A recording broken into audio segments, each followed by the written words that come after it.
All right, welcome back. I want to discuss a couple of things here, and then I'll talk about Geeky Jerseys at the end of this. So stick around.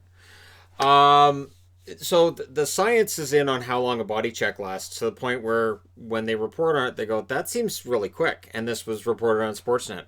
A body check lasts an average of 1.25 seconds. So we'll go back. The OHL. Got to get body checking out of there, says the Ontario government. Got to get it out of there because we got to reduce the risk of spreading the pandemic. There is virtually no chance that in a 1.25-second body check, that's going to happen. And the science says your actual risk factors are the locker room and the bench. So exactly what we hockey fans have said from the very beginning. Body checking causes dear. I again, it's just one of those things that just makes my blood boil a little bit. Body checking is, and again, there will always be those people that want to get body checking out of hockey altogether. And there is some risk to body checking, but there's more risk in collisions. There's more risk in not knowing how to take a check and not knowing how to give a check. I talked about this a couple weeks ago.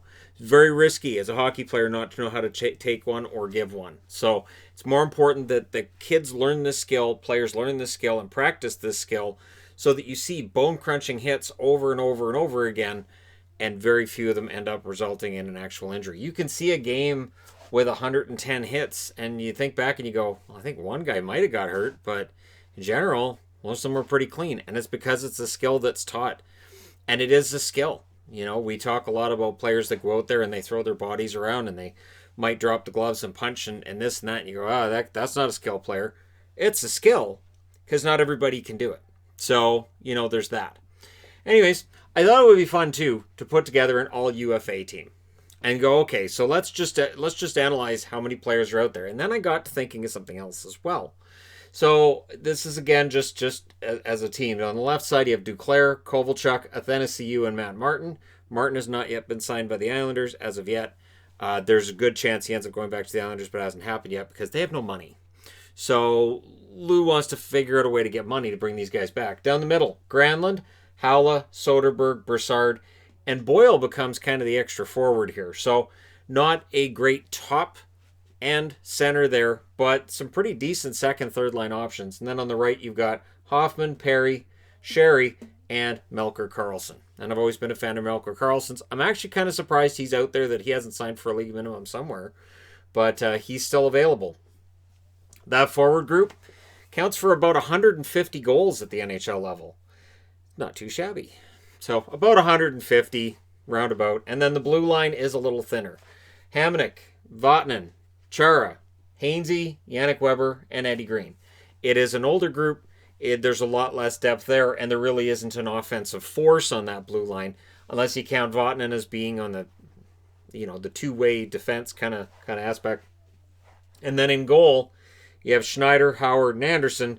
That's 16 wins between those three goaltenders. Anderson had 11 of those 16 wins. So again, it's not a great team, but this brought something else to mind for me. Seattle. So we've been going through this whole video series on Seattle's expansion draft, and I'll go through every team and we'll draft up a team. But I'm starting to think I need to draft two different teams, because there's two different strategies Seattle could have going into next summer. Next summer, teams are still going to have trouble with the cap. We are still going to see teams that are right up against the cap that cannot equal an offer sheet. And it's going to be possible that a big name is available. Let's just say, for instance, that Seattle came in this year. They did their expansion draft, and then they decided, we're going to offer sheet Barzal. We're going to bring Barzal to Seattle, because that makes a lot of sense, right? So you bring Barzal to Seattle with an offer sheet because the Islanders can't match it. So now you've got Barzal, you've got a legit first-line player, and you're a first-year team. It is quite possible that next summer, because Seattle is a brand new team and they can set their own cap internally, they could go into the expansion draft and say, we're going to grab young guys, we're going to draft guys who have lower value contracts, we're going to meet that floor. There's a floor they have to reach cap-wise, and then say, you know what, and then we're going to spend our money in free agency, because there's a lot of teams around the league that are having cap problems. So we're going to take advantage of that, and in free agency, we can add 2, maybe 3 impact players to, medium, long-term contracts, and we can get better immediately. We don't need to go out and draft, say, Braden Holtby out of Vancouver, because we can pick up some other goaltender is going to be UFA for free. We could get Reimer out of Carolina, and then if Mrazek doesn't want to sign there, we could get both. We could have Mrazek and Reimer, and then we don't have to draft another goalie. And I'm just spitballing that. That was an idea that I thought of. I was doing this up. I thought, Seattle could really take advantage of this in more ways than one. We've looked at it as, well, they're going to be able to take bad contracts from other teams. If I'm Ron Francis, maybe I don't want any. Maybe I'm just going to say, you know what? Forget it. Your bad contracts are your problem, not mine. I'm not taking them. First round draft pick, that's great, but we think we can do something in free agency, and if we take that bad contract from you guys, we can't do in free agency what we want to do. So we're not taking that bad contract. Could be very interesting with Seattle. It's going to be a completely different environment they come into than Vegas did, but in some ways, they may be able to put together an excellent team that we can't even imagine how good that team could be. Because the 2021 free agent list right now is pretty strong. It's a pretty deep free agent pool. When you look at UFAs, Seattle could be much better right out of the gate.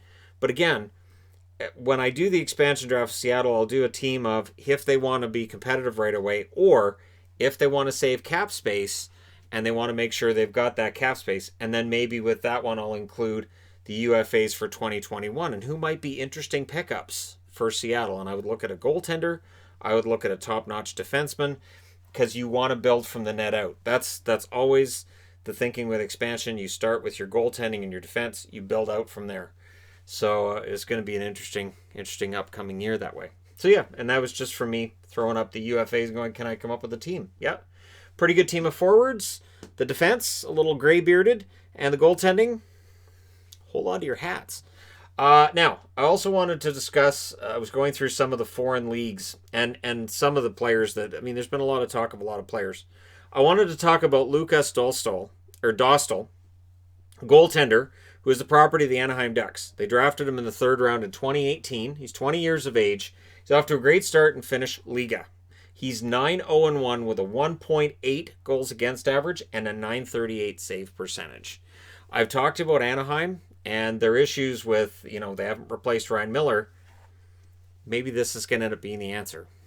Maybe this is going to end up being their backup goaltender. Maybe the Ducks are thinking ahead and going, well, yeah, if we could have brought it back Miller for 1 year, maybe. But with Dostal, we may have our goalie of the future anyways. I know that's a jinx term, but there you go.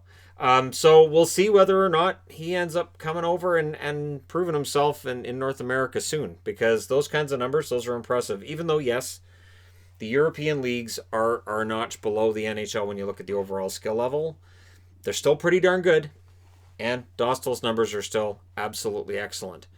So we'll see what happens there.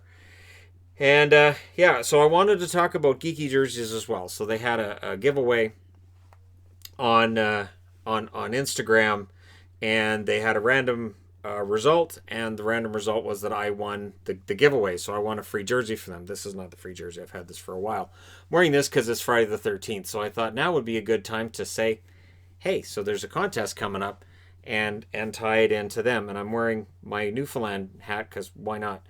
But yeah, this is a Geeky jersey. So when I wear my Cthulhu jerseys, when I wear any jersey that's from a movie, from anything like that. I have a lot of Star Wars jerseys now. I think I have 5 of them. They all come from Geeky Jerseys. So when I won, understandably, it looked kind of odd. I thought I won. So I've had a discussion with them, and yes, it was random, but they understand that people might be thinking it's not necessarily random. So they're going to do a giveaway. And so we're working on the exact guidelines of that giveaway and everything. If you do not follow me on Instagram, go ahead and do that, because it'll be on Instagram again, where basically there's a like, there's a comment, there's a following of them that's required, and then once all that's met, and they'll do a giveaway from there. And the winner of that giveaway will get a free jersey as well. So, it's their way of saying, hey, we did this above board, but we understand people are making comments that maybe wasn't done above board, so we're going to do another giveaway via Shannon / TheHockeyGuy. And go from there. So, and I'm not generally a person that wins a lot. Although, last week, and I thought this was kind of cool. I won a $100 gift card for McDonald's from the Monopoly winnings. So the Monopoly winnings do every now and then win you something, which is more than I've ever won with the Monopoly in the past. So that's kind of fun. But anyways, there you go. So just sort of Friday the 13th kind of day, and I hope everybody's having a good day. It was really, really rainy here this morning. It seems to be kind of just gray out there now, but better than what it was this morning. And it's November, so we get a lot of that. A lot of that. I remember when Guns N' Roses' November Rain came out, and I thought, wow, he must have grown up around here, because, yeah, November Rain is like that. It's sad, and if you're getting married, somehow it murders you. I never understood that video. I still don't understand that video. I don't get it. Like, all right, so they're having a wedding. That's nice. That's fun. It's raining, and she's dead. Okay, I missed something, because it's raining, and does nobody ask questions of what happened? Because this seems odd to me. It's strange. I want to do an investigation, but the video's over. I can't do an investigation. To this day, it still bothers me. For those who may or may not have picked up on it, it still drives me insane. And for anybody who's too young, go watch Guns N' Roses' November Rain. And yeah, it's the end of it. I'm like, so she's dead. I don't. Okay, I guess it was raining really hard. So yeah, there you go. Thank you guys so much for all your support. Don't forget to hit like and subscribe if you're browsing your way through. You just happened upon this video. And don't worry about body checking. Body checking is not a problem. All right. Thanks again. I will talk to you guys soon.